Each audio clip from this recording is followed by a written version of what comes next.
Assalamualaikum warahmatullahi wabarakatuh. Ketemu lagi bersama saya Dr. Rahmanda Bayu di acara The Bayu Barokah Show.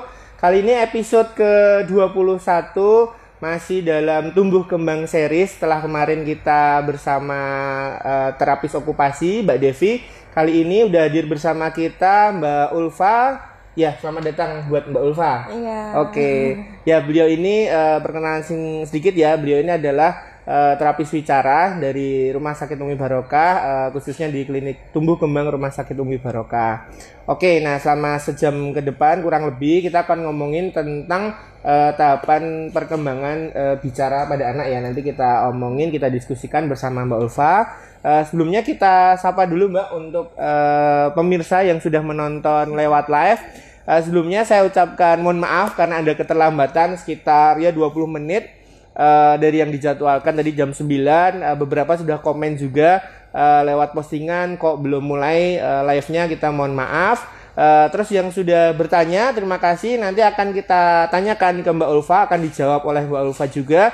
Yang sambil nonton punya pertanyaan nanti bisa disampaikan, dituliskan di kolom komen, nanti akan saya bantu tanyakan ke narasumber kita hari ini, Mbak Ulfa. Oke? Itu ya Mbak Ulfa ya. Iya. Jadi kita langsung aja mulai ke diskusinya. Mungkin Mbak Ulfa bisa menjelaskan dulu secara umum atau secara singkat dulu sebenarnya terapi wicara itu seperti apa, atau biar pemirsa ada gambaran dulu dari yang selalu kita jelaskan bahwa tumbuh kembang itu kan aspeknya banyak.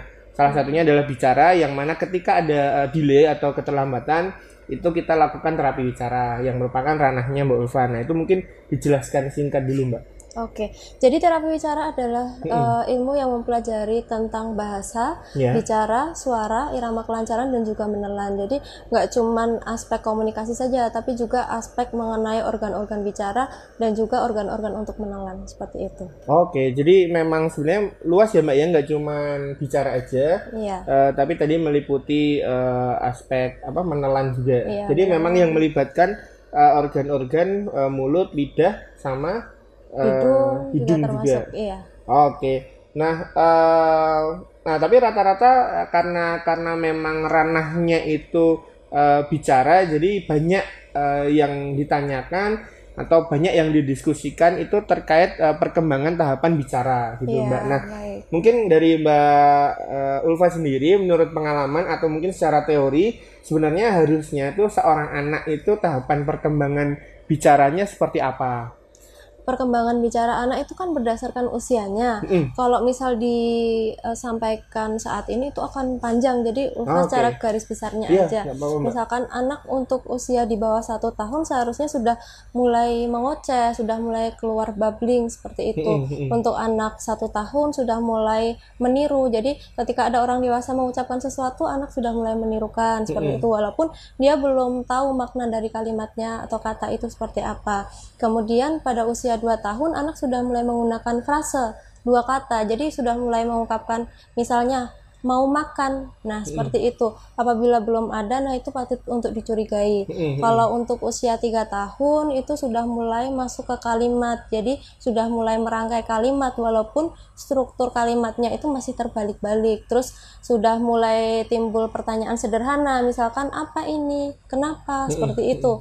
Nah, untuk usia 4 tahun sendiri itu sudah mulai kompleks, sudah mulai menyusun kalimat, bisa sampai 2 kalimat seperti itu.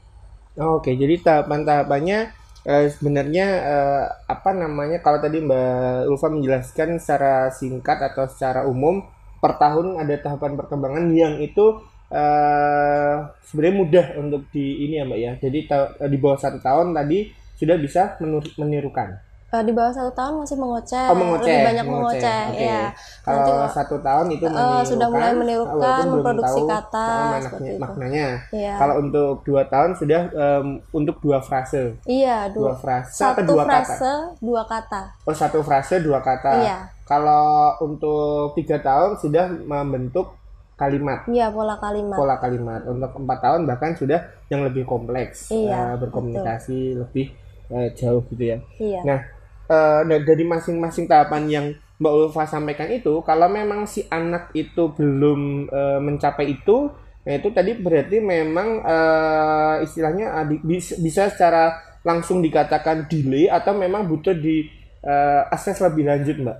Yang pastinya perlu asesmen lebih lanjut. Kita kan tidak bisa menegakkan diagnosis hanya karena melihat secara gambarannya, istilahnya seperti itu. Kita perlu tahu riwayat kondisi terdahulunya seperti apa, kehamilannya ada permasalahan atau tidak, terus proses kelahirannya bagaimana, ataukah normal atau tidak, terus untuk sampai usia sekarang ini pernah mengalami sakit atau tidak, jangan-jangan pernah ada riwayat demam tinggi sampai kejang, nah itu patut dicurigai juga kayak gitu. Berarti aksesnya lebih ke riwayatnya. Lebih ke riwayat.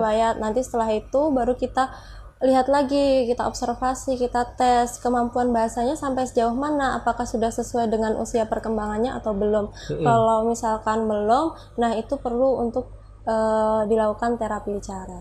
Nah itu berarti untuk orang tua, maksudnya yang memang tadi secara umum di tahapan-tahapan per tahun itu ada delay, memang baiknya dilakukan asesmen lebih lanjut, khususnya di klinik tumbuh kembang. Jadi kalau sebagai gambaran di Rumah Sakit Umi Barokah juga akan dilakukan asesmen ya Mbak ya oleh dokter spesialis anak.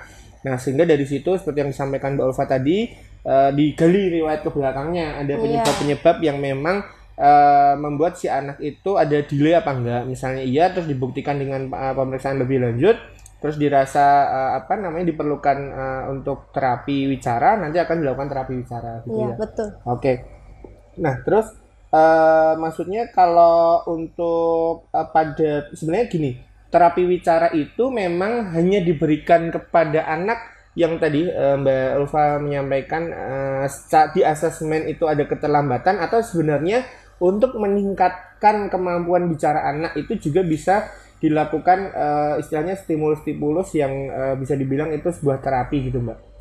Kalau itu lebih kepada fokus kepada yang mengalami keterlambatan bahasa. Nah, di sisi lain kita juga menangani anak-anak dengan kondisi yang saya sampaikan tadi ya, kesulitan mengunyah dan menelan. Terus di sisi lain juga anak dengan kondisi mungkin usia 3 tahun ke atas tapi bicaranya masih belum jelas, istilahnya apa yang diucapkan kosakatanya sudah banyak tapi apa yang diucapkannya tidak dimengerti oleh keluarga atau lingkungan sekitarnya.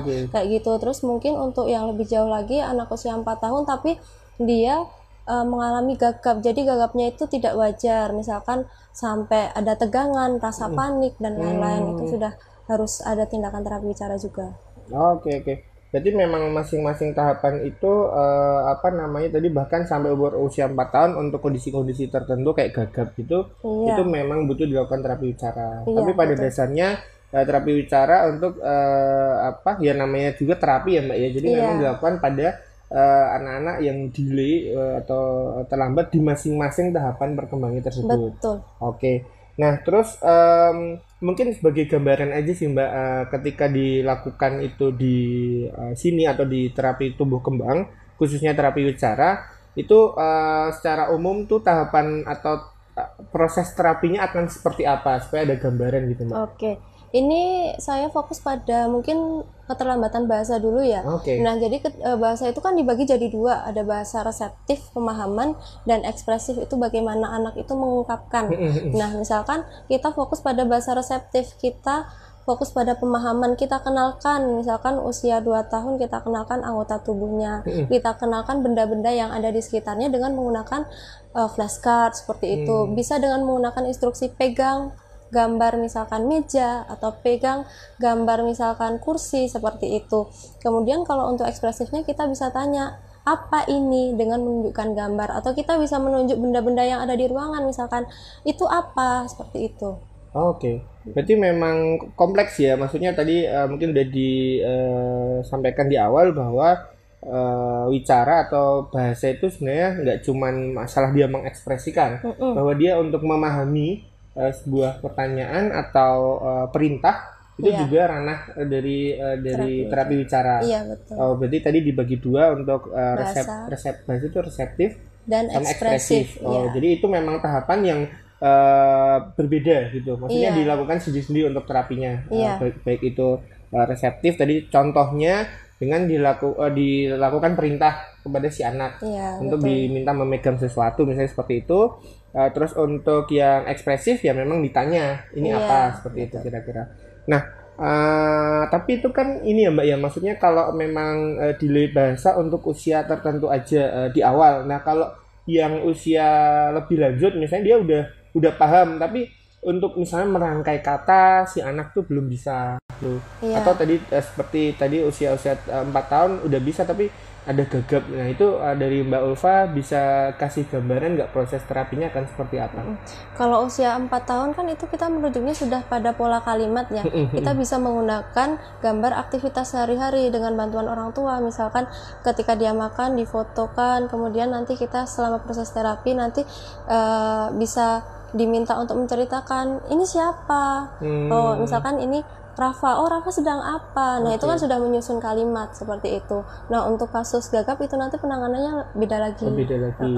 Oke. Berarti memang pada intinya pada masing-masing tahapan itu perlu pendekatan yang berbeda ya Mbak ya. Iya. Nah, oke. Nah terus kalau suasana terapinya atau ruangan terapinya, karena kebetulan yang ini yang kita pakai itu adalah untuk ruangan terapi okupasi ya Mbak ya. Iya betul. Jadi kalau untuk ruangan terapi wicara sebenarnya ada di sebelah, cuman karena memang tidak sebesar ini tidak bisa kita gunakan untuk pengambilan video. Jadi mungkin Mbak Ulfa bisa ngasih gambaran aja suasana belajarnya atau ruangan belajarnya didesain seperti apa supaya itu meningkatkan efektivitas dari terapi wicara itu Mbak. Oke, jadi ruangan terapi wicara itu dibuat memang kedap suara. Jadi suara dari luar ataupun suara dari dalam itu tidak terdengar. Jadi biar anak itu bisa fokus kepada terapi seperti itu. Kita menggunakan alat-alatnya bisa pakai meja terapi, hampir mirip seperti ini, cuman kita menggunakan kursi. Jadi duduk di kursi seperti itu. Kemudian kita menggunakan puzzle seperti ini, kita menggunakan flashcard juga bisa seperti ini contohnya. Kayak gini. Terus untuk kasus-kasus tertentu misalnya anak dengan kondisi cerebral palsy, kita bisa menggunakan tong spatel untuk melatih pergerakan lidahnya seperti itu. Kita bisa menggunakan alat tiup untuk melatih pernafasan dan otot-otot organ bicaranya. Oke. Berarti untuk tadi yang Mbak Ulfa sampaikan, kalau untuk ruangannya memang didesain untuk membuat atau memaksimalkan fokus dari si anak, sehingga tidak ada suara yang dari dalam dari luar ke dalam seperti itu. Itu memang ada pengaruhnya Mbak ya, soalnya untuk fokus itu. Iya, sangat berpengaruh. Soalnya sebagian dari kasus keterlambatan bicara itu juga mengalami kekurangan pada atensi dan konsentrasinya. Jadi terkadang anak ada suara, mungkin suara apa berisik di luar, dia langsung mencari suara dan udah nggak fokus sama kita. Nah makanya ruangan itu didesain agar anak bisa fokus untuk belajar. Oke ya, jadi semakin meningkatkan keefektivitasan untuk proses belajarnya atau terapinya Mbak ya. Nah tadi kalau pada kondisi-kondisi tertentu, mohon maaf misalnya pada Bell's palsy atau cerebral palsy ya, kasus CP itu memang itu ada problem di secara anatomis, jadi dia menimbulkan keterlambatan seperti itu memang pendekatannya juga berbeda berarti ya Mbak ya? Iya, itu beda lagi. Nanti kan kita lihat dulu yang pertama dari struktur organnya dulu. Kita lihat, biasanya kalau anak CP kan ada kekakuan atau kelemahan otot cirinya seperti itu. Nah, kita lihat otot-ototnya apakah mengalami kekakuan atau kelemahan. Nah, itu nanti treatmentnya juga berbeda. Misalkan pergerakan lidahnya bagaimana? Dia bisa nggak menggerakkan lidah? Nah, kalau misalnya belum bisa, kita fokus pergerakan lidah, kita fokus dulu pada organ bicaranya dulu, baru nanti masuk ke mungkin bahasa ekspresifnya seperti itu.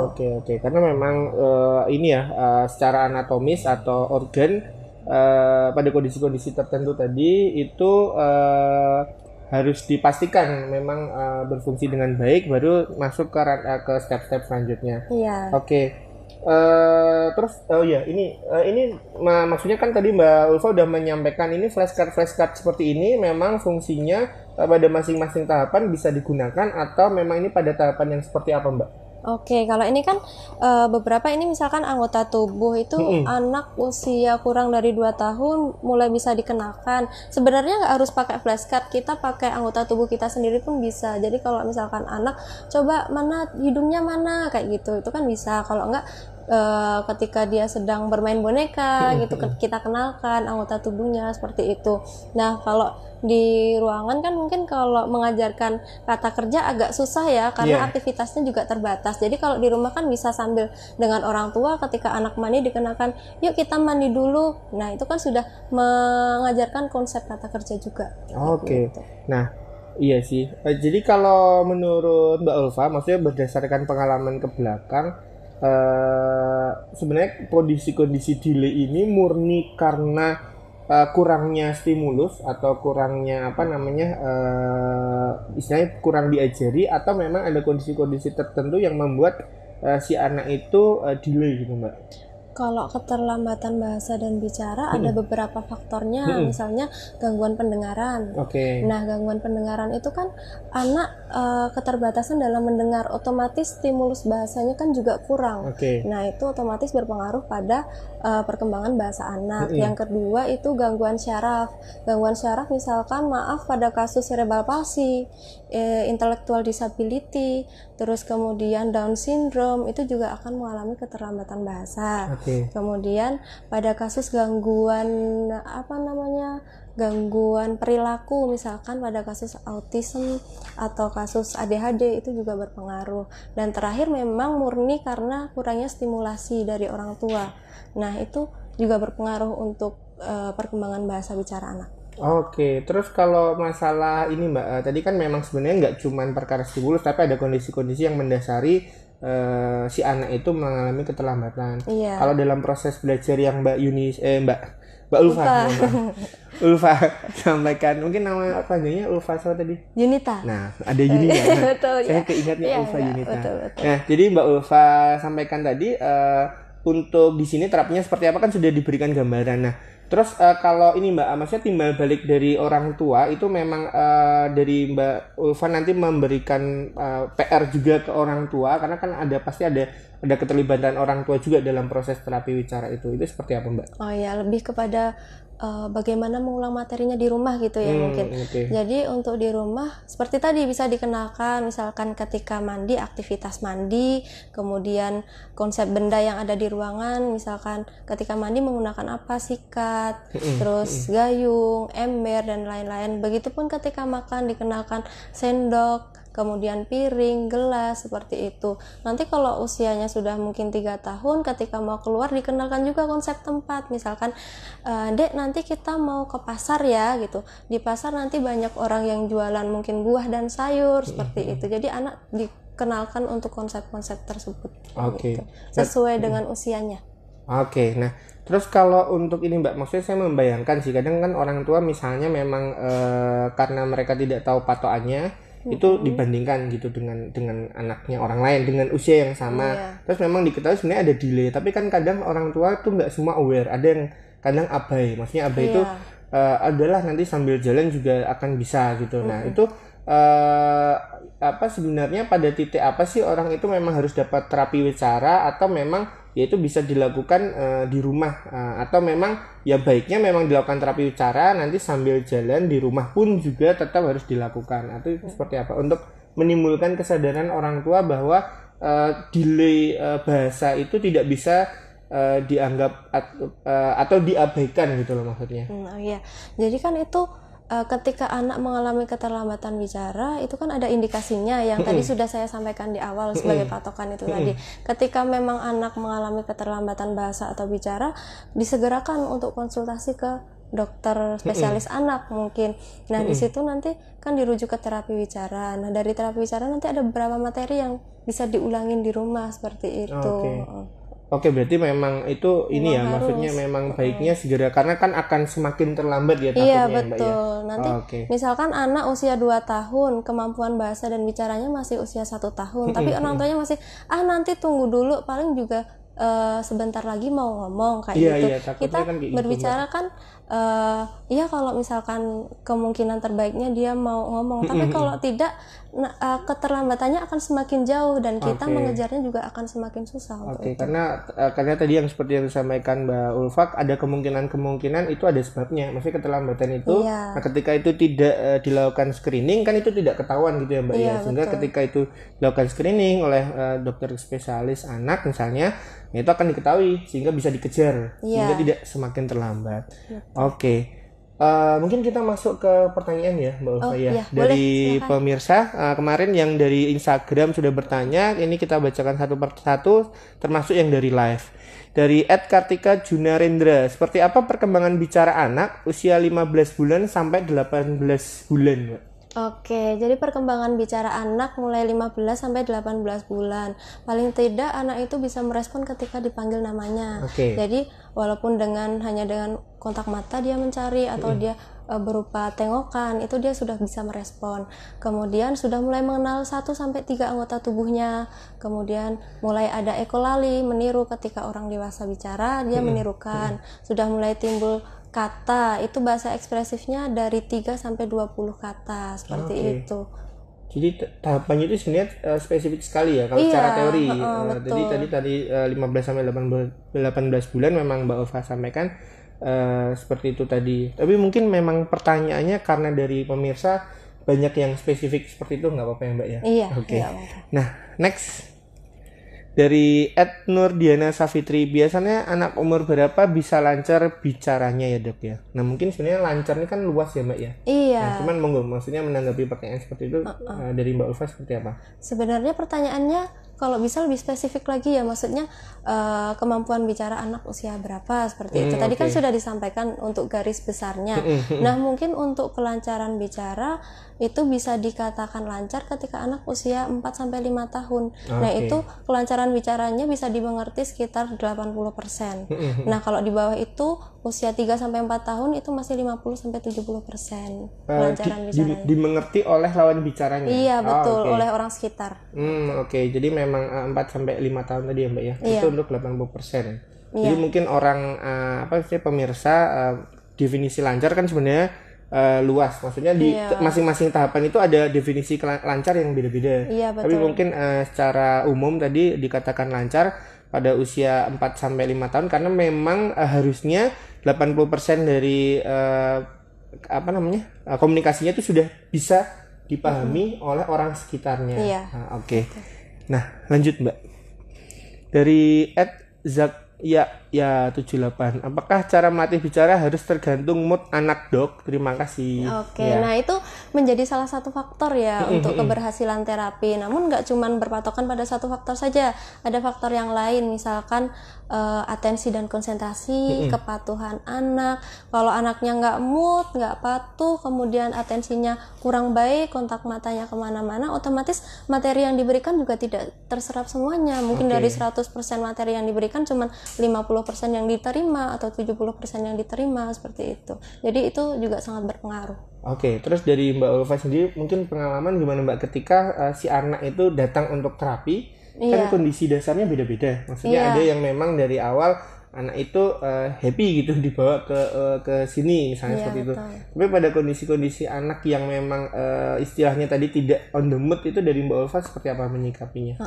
Biasanya kalau untuk pasien baru atau anak yang baru datang ke tempat terapi, memang kebanyakan dia akan menangis karena dia berada pada lingkungan yang baru pertama. Yang kedua, dia bersama orang yang baru juga, orang yang baru dikenal, dan proses terapi kan memang harus ditinggal, istilahnya orang tua menunggu di luar karena untuk melatih kemandirian anak.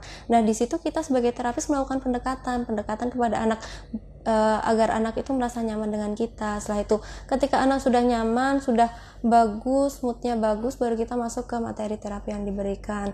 Nah di sisi lain kita juga bekerja sama dengan okupasi terapi untuk mengatasi gangguan pada atensi dan konsentrasi, karena itu sangat berpengaruh juga. Kalau atensi sama apa tadi emang ranahnya okupasi terapi. Iya betul. Mbak, ya? Nah jadi seperti yang disampaikan Mbak Ulfa, kalau saat terapi itu memang orang tua secara teknis tidak dilibatkan, maksudnya tidak berada di ruangan, sehingga menunggu di luar. Tujuannya supaya si anak fokus, satu, yang kedua tadi emang ada aspek sekalian meningkatkan kemandirian si anak ya Mbak ya. Jadi yaitu tadi karena mood itu memang berpengaruh terhadap kelancaran dan kesuksesan terapi, maka Mbak Ulfa sendiri tetap harus bisa dari awal itu menjaga si anak itu mau atensi dalam mood yang terbaik gitu ya. Next dari @afiyah_baby_spa, Faktor apa saja yang bisa mempengaruhi perkembangan bicara anak, Mbak? Oke, ini tadi juga sudah sedikit disinggung ya faktor penyebabnya. Nah itu tadi ada faktor genetik, mungkin ada dari anggota keluarganya yang mengalami keterlambatan bahasa dan bicara, tapi itu bukan salah satu faktor, ada faktor yang lain, misalkan jenis kelamin. Memang dari penelitian anak laki-laki cenderung lebih banyak kasusnya daripada anak perempuan. Nah itu kan berkaitan dengan mungkin dari mainan anak laki-laki kan kayak seperti mobil-mobilan, itu kan minim sekali untuk bicaranya, untuk interaksi gitu interaksinya kurang. Terus kalau anak perempuan kan lebih banyak menggunakan mainan peran, jadi seperti dokter-dokteran atau mungkin pasaran, masak-masakan seperti itu. Iya seperti itu. Jadi itu kan meningkatkan perkembangan bahasa juga. Oke, jadi faktor-faktornya memang tidak mutlak, tapi itu saling mempengaruhi juga ya Mbak. Jadi untuk genetik sama faktor tadi usia. Untuk usia sama jenis kelamin juga berpengaruh ternyata jenis kelamin. Terus juga ada dilihat lagi dari riwayat yang tadi saya sampaikan, riwayat kehamilan, proses melahirkan, riwayat sampai usia sekarang pernah sakit atau tidak, seperti itu.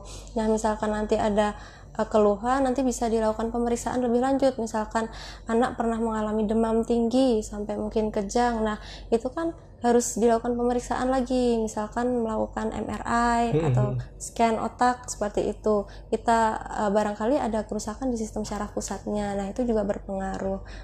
Oke. Jadi memang ya itu yang akan digali lebih lanjut ya Mbak ketika dilakukan screening, khususnya di klinik tumbuh kembang, memang karena memang nanti akan ketemu awal dengan dokter spesialis anak, dokter Anin.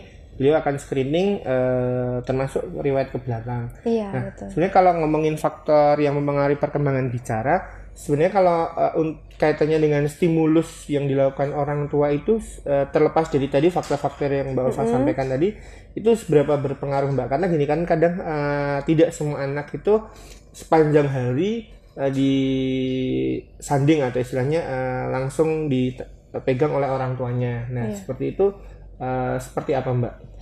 Stimulus itu sangat berpengaruh ya. Jadi bagaimana tidak hanya orang tua tapi peran serta orang-orang yang ada di rumah, misalkan dia satu hari itu tidak selalu bersama orang tua, katakanlah orang tuanya bekerja, tapi kan ada orang lain yang ada di sampingnya, mungkin babysitter atau mungkin yang menemani dia. Nah itu yang harus berperan aktif untuk meningkatkan perkembangan bahasa dan bicaranya. Jadi jangan terus anak yang penting diem kayak gitu, itu kan kurang baik juga. Jadi anak diajak komunikasi, diajak interaksi sosial, kemudian bermain seperti itu kan juga mempengaruhi.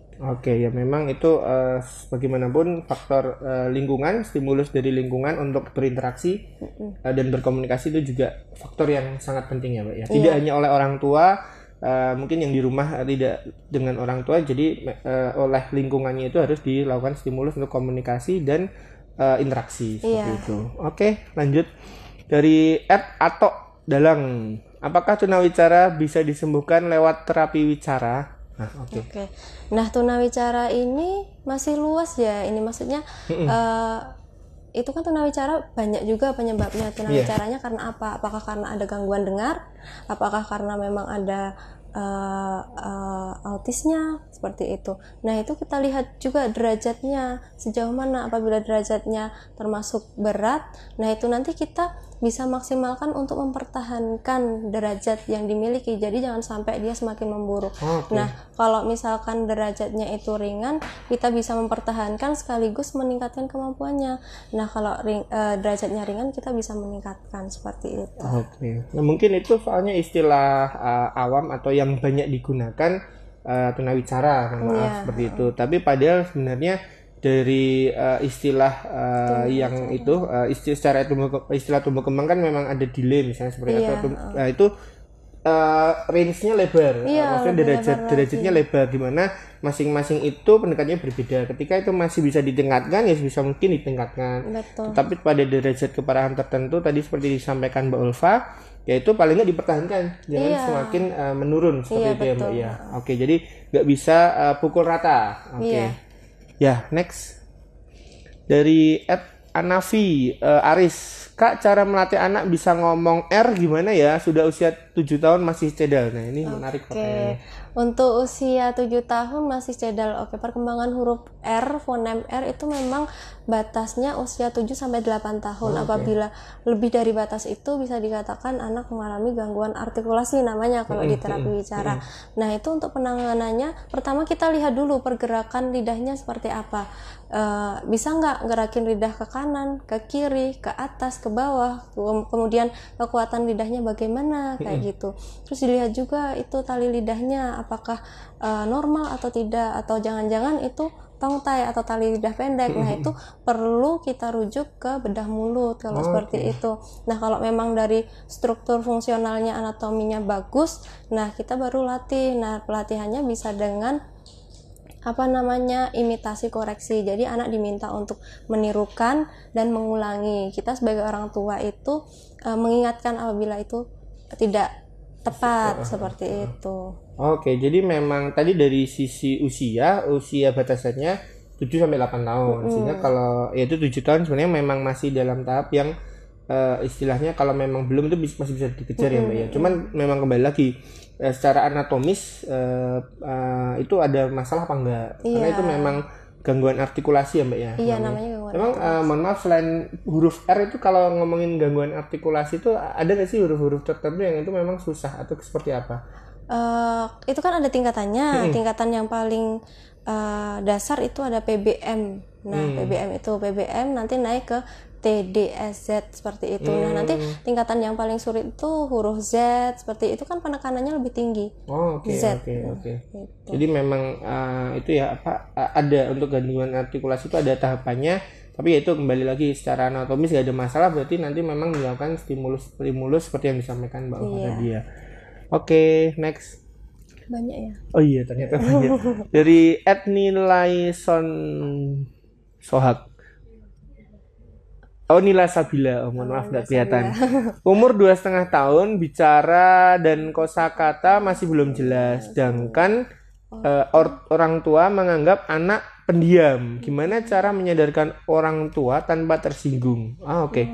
Jadi mungkin ini maksudnya ternyata pertanyaannya ini ya Mbak ya, bisa beragam, di mana mungkin ini mungkin posisinya bukan sebagai orang tua. Tapi di lingkungan anak itu bicara sama kosakatanya dirasa belum sesuai atau tidak sesuai dengan usianya. Tapi ketika orang tua itu menganggapnya itu cuman karena pendiam aja. Nah, itu gimana Mbak pendekatannya? Pendekatannya bisa kita misalkan memberikan pemahaman. Mungkin usia 2 tahun kosakatanya masih belum banyak gitu ya. Kita bisa memberikan pengarahan misalkan coba untuk dibawa ke dokter misalnya seperti itu. Untuk dibawa ke dokter bukan berarti anak itu mengalami gangguan. Kita bisa konsultasi mengenai tumbuh kembangnya apakah sudah sesuai atau belum, seperti itu.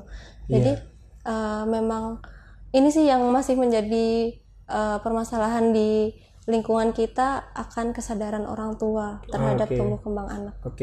Ya sih, memang bahwa anak itu mempunyai perangai atau sifat yang berbeda-beda. Tapi tadi indikator keterlambatan bicara dan bahasa itu kan sebenarnya jelas ya Mbak ya, untuk masing-masing tahapannya, sehingga pada usia tertentu kalau memang belum mencapai itu, ya itu memang harus dilakukan pemeriksaan atau screening lebih lanjut. Nah, makanya kalau kembali ke pertanyaannya, bagaimana cara memberitahu ke orang tua supaya tidak tersinggung. Sebenarnya kalau kita kaitkan dengan keberadaan klinik tumbuh kembang, memang itu bisa disampaikan mungkin ke orang tuanya bahwa misalnya di Rumah Sakit Umi Barokah ada klinik khusus tumbuh kembang, di mana kadang tadi seperti yang Mbak Ulfa sampaikan, kadang orang tua tuh kalau dibawa ke dokter tuh kesannya seperti apa, padahal tidak serta-merta itu karena maksudnya ada ketakutan mungkin ya Mbak dari orang tua untuk dibawa ke dokter kok kesannya seperti apa, padahal kita di klinik tumbuh kembang itu memang dilakukan screening, jadi akan diketahui dari situ memang ada keterlambatan apa enggak. Kalau memang ada keterlambatan ya nanti kita kejar sesuai tahapan yang seharusnya. Kira-kira seperti itu. Jadi disampaikan aja ke orang tuanya di klinik tumbuh kembang nanti akan di screening. Di screening itu diperiksa, kalau memang tidak sesuai perkembangan nanti akan dilakukan tindak lanjut, salah satunya oleh Mbak Ulfa, beliau sebagai terapis wicara. Oke, lanjut. Dari @Anafi Aris, bedanya bahasa sama bicara apa? Oke, ini menarik ya. Kadang kan orang kan bahasa sama bicara itu dianggap sama, padahal itu berbeda. Nah, seperti yang sudah dijelaskan tadi, bahasa itu kan dibagi jadi dua. Ada pemahaman dan ekspresif. Nah, itu tadi kan sudah dijelaskan. Sedangkan kalau bicara itu lebih ke kejelasan bicara. Itu masuknya nanti ke gangguan artikulasi. Jadi sebelum ke arah bicara, kita harus fokus ke area bahasa dulu. Jadi bahasa dulu, kosakatanya diperbanyak seperti itu. Misalkan ketika anak mengucapkan ini gelas cangkir ya, cangkir. Nah, tapi pengucapannya masih tangkir seperti itu. Nah, secara bahasa itu sudah sesuai. Betul, ini namanya cangkir, tapi secara bicaranya, kejelasan bicaranya masih belum. Dia ada penggantian kata, penggantian fonem. Jadi bahwa kita sebagai orang tua tahu dia tuh mau ngomong itu cangkir, dia udah paham itu tuh cangkir, cuman secara pengucapannya belum sesuai, sehingga itu problemnya di bicara. Betul. Tapi secara bahasa dia sudah paham dia mau ngomong apa. Gitu ya. Sudah paham. Jadi memang itu sangat berhubungan, tapi sebenarnya baik bicara maupun bahasa itu pendekatannya berbeda gitu ya. Dari @ZahroKM, Dok mau tanya, kalau anak saya usia 4 tahun tapi kalau bicara seperti aku menjadi aku begitu, apakah membutuhkan untuk terapi bicara? Maksudnya ini pemanjangan ya. Nah, itu nanti harus di screening lebih lanjut ya. Jadi misalkan itu sesering apa mengucapkan seperti itu. Apabila masih dalam batas yang normal, itu mungkin masih dalam perkembangannya. Tapi kalau misalnya itu sudah terlalu sering, kemudian tadi yang saya katakan dia sudah mulai ada tegangan seperti itu yang sudah tidak wajar dan harus perlu tindakan terapi bicara. Tadi maksudnya aku gitu. Iya, itu salah satu dari bagian apa namanya, gagap, namanya prolongation. Ya, jadi memang baiknya memang di screening lebih lanjut ya Mbak ya, karena tidak semudah itu untuk kita bisa menyampaikan itu ada gangguan. Jadi harus benar-benar dicek seperti itu. Next dari @Elisa Caca.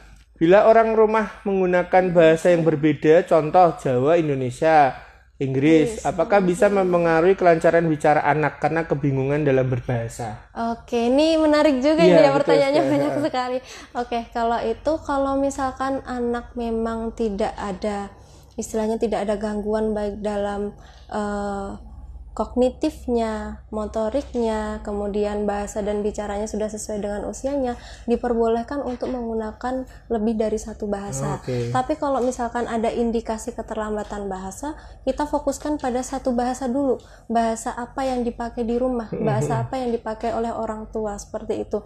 Jadi kita ibaratkan gini, anak mengalami keterlambatan bahasa dan bicara. Ada 2 anak, yang satu ini menggunakan 2 bahasa, yang satu ini menggunakan 1 bahasa. Nah, kalau anak yang menggunakan 2 bahasa, misalnya 1 bulan harusnya bisa mencapai, misalnya ya, ini bisa menambah kosakata 20 kata seperti itu. Nah, tapi karena dia menggunakan 2 bahasa, jadi yang dia rekam hanya 1 bahasa. Jadi kan karena dia kan maknanya sama, misalkan gelas dalam bahasa Indonesia dan bahasa Inggris itu kan satu makna yang sama tapi kan beda. Nah, kayak gitu. Sedangkan yang satu dia bisa mencapai 20 bahasa, itu 20 kosakata. 20 kosakata bahasa Indonesia misalnya seperti itu. Jadi memang itu faktor yang berpengaruh juga ya, Mbak ya. Jadi kalau bisa kalau memang dia tidak ada keterlambatan, itu boleh untuk istilahnya digunakan bahasa lain gitu ya. Tapi kalau memang dia ada keterlambatan, itu memang harus difokuskan ke satu bahasa dulu. Ya, mungkin case-case seperti ini ya banyak terjadi ya, maksudnya di kalangan kita, karena kita di Jawa atau istilahnya banyak penggunaan bahasa Jawa, sementara orang tuanya dari kota lain. Mungkin di decline dulu.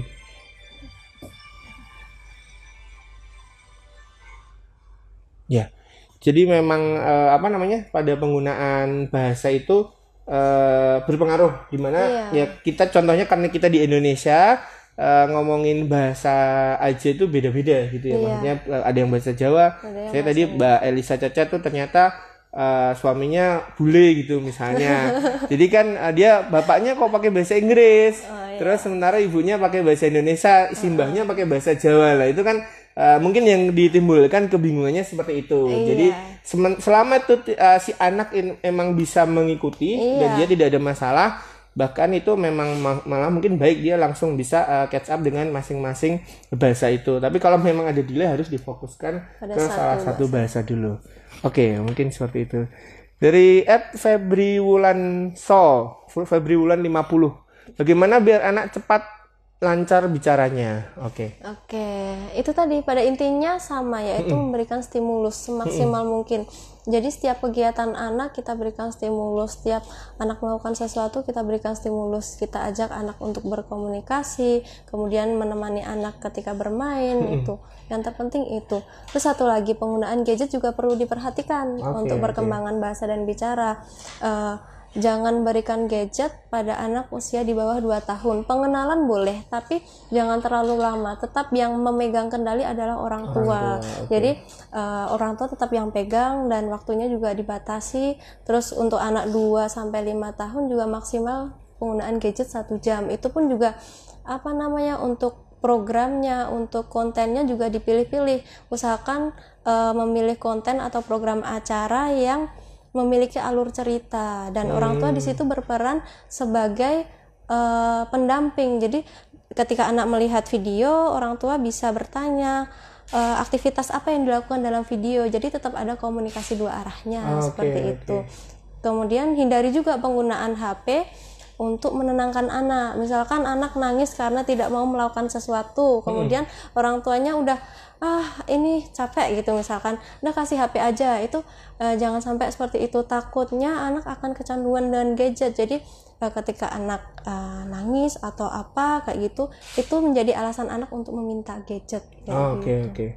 Nah, ya kebetulan karena Mbak Ulfa sudah nyambung itu, sebenarnya tadi saya juga baru mau nanya, karena kan kadang semakin kesini ya Mbak ya, karena perkembangan teknologi juga, salah satu faktor yang mungkin terjadi atau mendasari keterlambatan komunikasi itu gadget gitu. Jadi seperti yang disampaikan Mbak Ulfa tadi, berarti secara teori atau anjuran itu untuk anak di bawah 2 tahun itu benar-benar tidak boleh untuk gadget ya Mbak ya? Iya, sebatas pengenalan aja. Terus kalau di bawah 5 tahun jadi 1 jam per hari. Itu untuk konteksnya maksudnya video ya atau gimana? Iya, video. Karena kan ada game juga misalnya. Iya, sama aja. Sama aja. Oke. Karena jadi pada dasarnya atensinya sama gitu ya Mbak? Iya, TV, HP itu kan juga sama. Berarti itu berlaku juga untuk televisi? Iya, betul. Oke. Nah, tadi pun kalau tadi memaksimalkan 1 jam tadi itu bisa, itu pun harus tetap memilih-milih program. Di mana di situ orang tua juga ikut mendampingi, dan dari situ malah bisa memancing si anak untuk belajar. Maksudnya misalnya membahas lagi dari video tersebut apa yang bisa dibahas, itu ditanyakan orang tua sehingga terjadi interaksi dan si anak bisa belajar untuk memahami video tersebut misalnya seperti itu ya. Oke, jadi itu karena kondisi seperti ini, zamannya seperti ini, itu sangat relate sekali. Oke, next. Dari Mbak Elisa Caca lagi. Tadi disebutkan kalau kemampuan mengunyah dan menelan mempengaruhi kemampuan bicara. Apakah tekstur makanan yang diberikan juga berpengaruh untuk perkembangan kemampuan bicara? Jadi itu pada aspek yang berbeda ya. Jadi kemampuan bahasa itu memang tidak bisa langsung dikaitkan dengan kemampuan makan dan menelan, tapi ada hubungannya ketika organ bicaranya itu tidak maksimal. Jadi kejelasan, misalkan pergerakan lidahnya nggak maksimal, otomatis kemampuan anak dalam mengunyah juga nggak maksimal. Ada sisa makanan di daerah pipi. Kemudian untuk pembentukan artikulasi nantinya juga akan mengalami permasalahan seperti itu, seperti fonem T, D, S, Z, R itu kan memerlukan pergerakan otot-otot lidah juga. Oke, jadi tidak serta-merta berhubungan, tapi ketika itu sebabnya adalah secara anatomis, ada problem misalnya di lidahnya, yaitu akan menimbulkan gangguan menelan juga, gangguan mengolah makanan sama gangguan berbicara misalnya seperti itu. Kalau pada kasus gangguan untuk makan dan menelan misalnya seperti itu biasanya seperti apa Mbak? Apakah pada kasus-kasus yang kok anak saya susah makan terus dikontrolkan atau di screening ternyata ada ada problem di anatomis itu atau seperti apa biasanya yang terjadi pengalamannya Mbak Ulfa?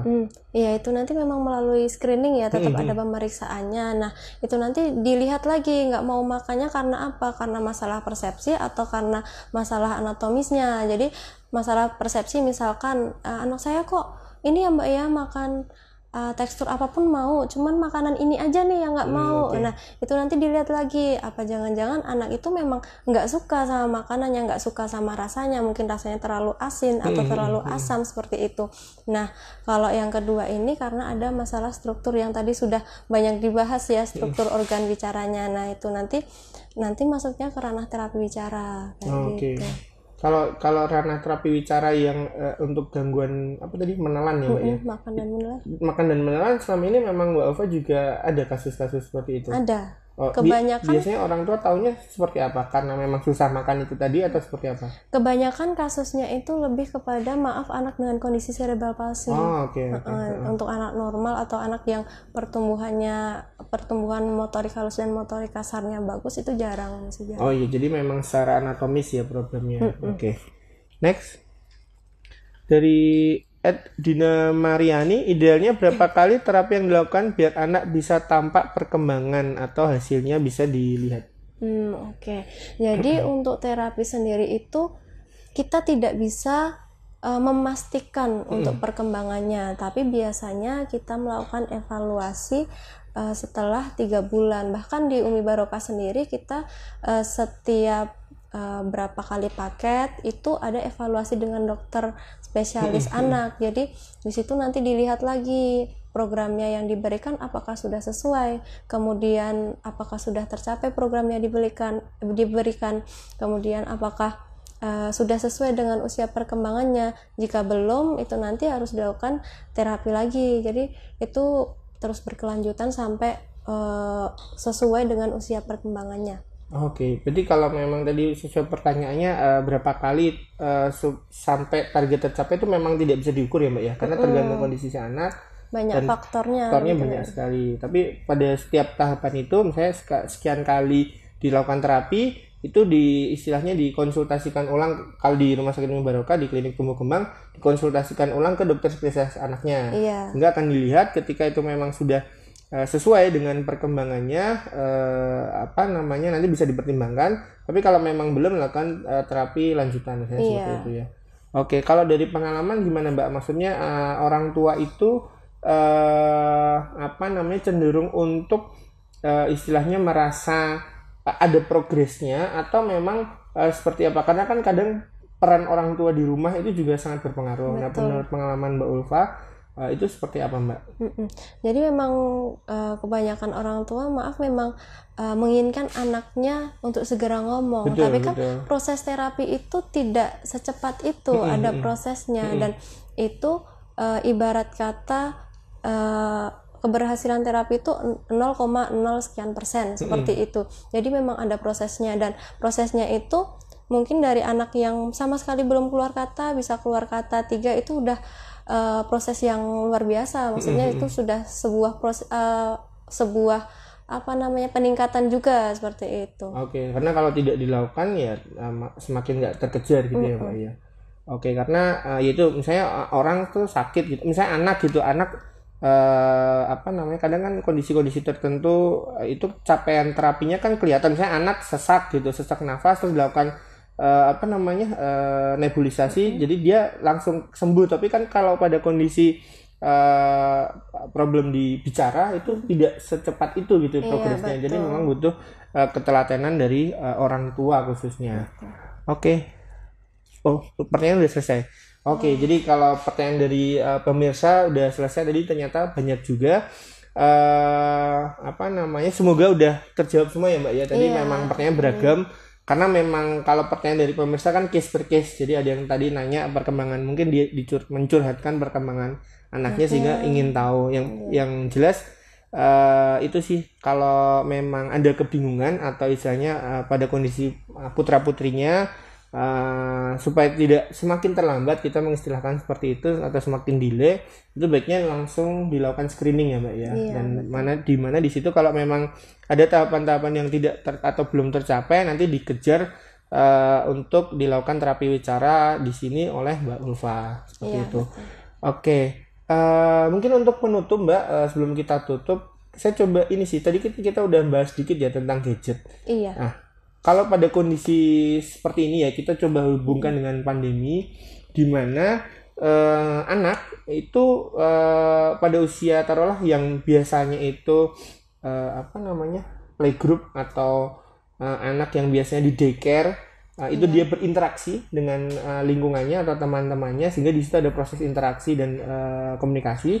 Nah, pada kondisi di rumah ini dia hanya terpapar atau istilahnya tidak bertemu siapa-siapa. Atau bahkan parahnya lagi, dia sehari-hari berhadapan dengan TV sama gadget. Nah, dari Mbak Ulfa ada masukan nggak untuk orang tua khususnya karena pandemi ini, anak itu di rumah, sementara mungkin orang tuanya tetap kerja ya, sehingga di rumah seperti apa yang tadinya yang ketika tidak saat pandemi dia berinteraksi di luar, bahkan ke tempat tetangganya aja mungkin sekarang dibatasi gitu. Kalau dulu pagi dia daycare, ketemu teman-temannya, sore dia main ke tempat tetangganya, ketemu teman-temannya, tapi ketika sekarang mostly banyakkan di rumah. Dari Mbak Ulfa ada masukan nggak Mbak?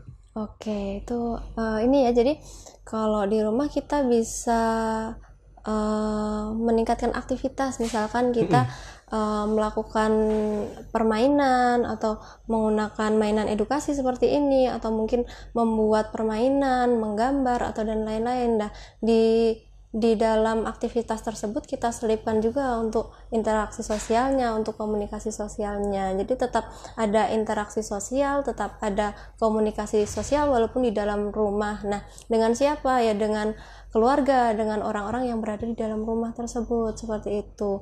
Jadi tidak harus setiap hari melihat TV, menggunakan gadget, bisa diarahkan ke aktivitas yang lain. Mungkin aktivitas motorik halusnya juga bisa, misalkan menggunting atau mungkin menempelkan sesuatu. Jadi kita sebagai orang tua juga harus aktif ini menggali aktivitas apa nih biar anak nggak bosan di rumah kayak gitu. Oke, jadi memang itu mutlak utamanya peran orang tua ya Mbak ya. Iya. Karena memang ketika anak di rumah ya taruhlah memang orang tuanya bekerja, tapi kan taruhlah sore hari dan malam hari itu tetap bisa dilakukan aktivitas-aktivitas seperti yang disampaikan Mbak Ulfa, yang secara tujuannya satu, si anak nggak bosan karena di rumah terus. Betul. Itu untuk menjaga mood anak supaya tidak bosan. Yang kedua ya memang yang ada makna secara sosial, maksudnya komunikasi, interaksi, diarahkan permainan-permainan yang ada komunikasinya.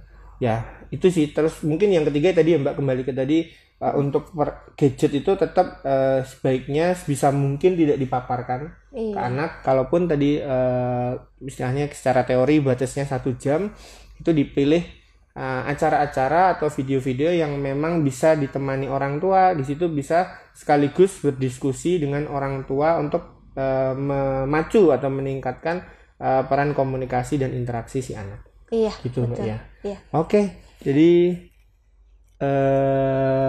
udah. Jadi pertanyaannya udah selesai. Terus ya tadi ini terima kasih kita hubungkan dengan pandemi, memang karena ya kondisinya seperti ini, orang tua kadang butuh apa ya istilahnya ya, butuh masukan khususnya sesuai dengan tema hari ini. Adalah perkembangan bicara pada anak yang dilakukan atau disampaikan oleh Mbak Ulfa. Oke, mungkin kalau dari Mbak Ulfa ada tambahan sedikit Mbak? Oke, untuk orang tua, bunda, dan ayah di rumah, semangat untuk memberikan stimulasi kepada anak-anak. Kemudian ayo kita gali lagi permainan-permainan, lebih dekat lagi dengan anak, agar anak kita tidak mengalami keterlambatan bahasa atau pembicara. Oke, ya, jadi itu message ke orang tua ya, ke ayah dan ke ibu, dan mungkin ke lingkungannya juga ya, karena kan nggak hanya ayah dan ibu ya Mbak ya, mungkin ke kakaknya, ke adiknya, ke eyangnya, misalnya seperti yang ketika di rumah bersama eyangnya atau Pak De Bude Om, misalnya seperti itu.